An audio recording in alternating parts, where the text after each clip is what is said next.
Hi everybody, so in this video I'm going to be comparing the new Call of Duty Black Ops Cold War Combined Arms 12v12 mode with Ground War from Modern Warfare 2019, and I think this is another example of where, you know, Treyarch have had limited resources for Call of Duty Cold War Black Ops, because they've only had 2 years to develop it.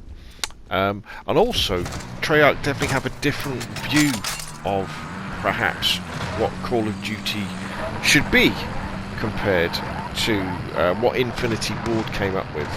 And it could almost be, I don't know whether it's a missed opportunity. Now, the first thing I do have to say, though, is that this is an alpha. We don't really know what we're going to be getting with the full game when it comes out in November, and it could be there is a large game mode involved, a 32 versus 32 like we have in Ground War and Modern Warfare 2019. Because for me, Ground War was very special. It took Call of Duty out of its normal bounds and really appealed to people who would normally play something like Battlefield and wouldn't even consider 6v6. But when they saw the 32v32, and when you got to play Ground War, especially like on the farmland map, or even the city map, and you had the Harriers coming in, the VTOLs coming in, you had the C-130s dropping their armoured vehicles, the Courier map as well is the same. It was just so like Battlefield. It was untrue, you know. You had everything kicking off at once, and you had all these Battlefield experiences, you know, with jets crashing into the ground, people driving around in jeeps with trophy systems attached to the front, C4 going off, people parachuting in. Absolutely amazing, absolutely amazing. Now, Combined Arms definitely isn't that, because it's 12v12, and although on the surface it might look familiar, really 12v12 Combined Arms, in what we've seen in the alpha, you know, it is domination. It's just domination on a bigger map with some vehicles thrown in. So on the Armada map we had boats, we had the water motorbikes, the skidoos, what were they called? Are they skidoos? I can't remember. And you had the little gunboats, and on Crossroads, which you were seeing just a second ago, we've got the the tanks and the snowmobiles.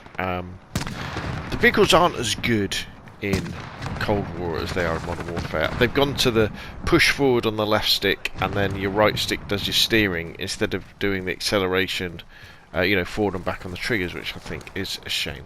But again, I think that probably reflects the fact that these two development teams have had different times to develop the game. And also, kind of in Ground War, because it's 32 versus 32 and there's everything kicking off, it is more of an experience, which is good on one way, because it means that even if you're terrible at Call of Duty but you enjoy playing it, you could go into Ground War and feel like you're part of this bigger thing that was happening. You know, you could be pushing forward with dozens of other players, and everything would be exploding around you. You might be getting killed all the time, but you know, you're part of a bigger thing. But the downside to that is you couldn't really influence what was going on.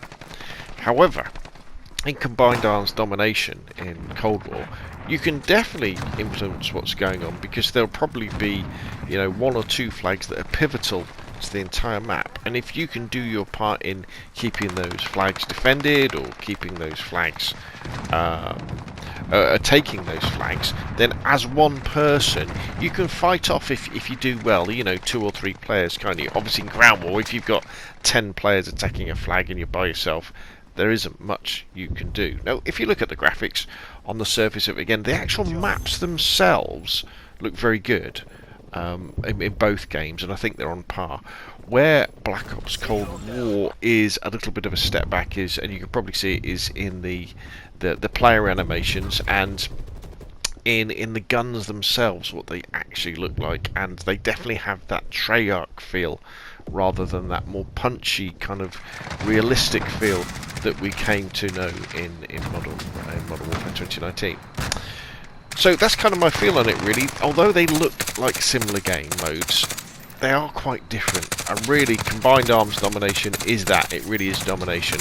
Whereas Modern Warfare's Ground War is really, this was Battlefield. This is real Battlefield. And if Treyarch don't include something like this in Cold War, I think it will be a missed opportunity to drag some more Battlefield players back, because of course there has been no good Battlefield game since Battlefield 1. Battlefield 5 was a major disappointment to many people in the Battlefield community, and there won't be another Battlefield game coming out until probably late 2021, which is a long time, and it would have been great for Call of Duty to really double down on their appeal to Battlefield players with the big 32 versus 32. Hey, they've proven they can do it with the Warzone servers. You could have 50 versus 50 maps. But anyway, both games are fun. Both game modes are fun. I think Combined Arms Domination is definitely more tactical, because you have more of an influence on what goes on. But I can't wait to play more of them and see what maps they come up with as well. Anyway, that's enough from me. I'll leave you with the rest of the gameplay so you can have a look at it and compare it yourself. Put your questions and comments in the boxes down below. What do you think? If you've enjoyed the video, hit like, and if you want to see more of the same, press subscribe. And I'll see you again soon.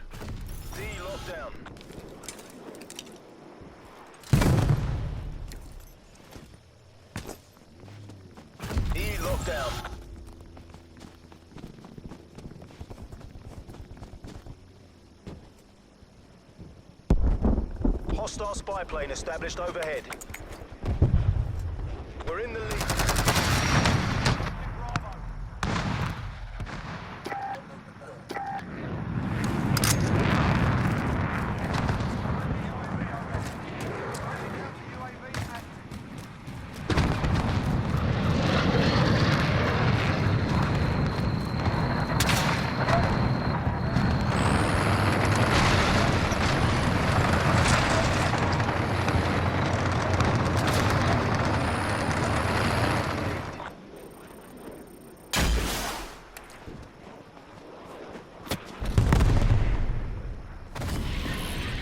Losing Delta.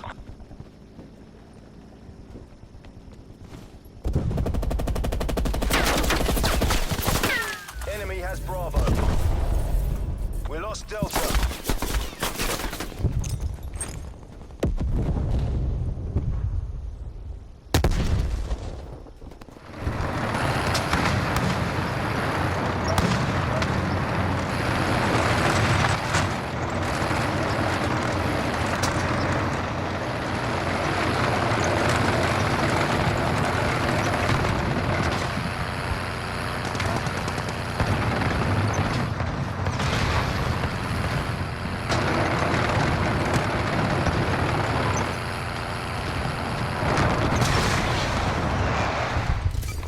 Taking Foxtrot.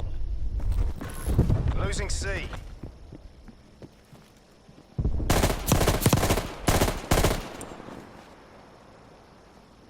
Foxtrot locked down. Enemy has C.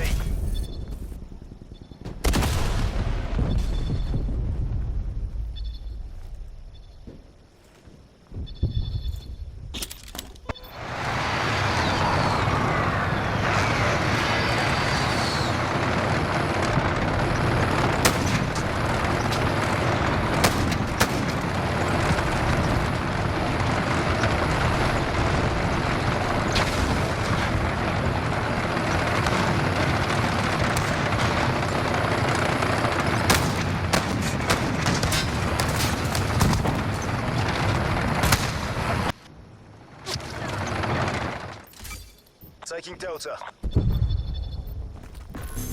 Losing A. Taking C.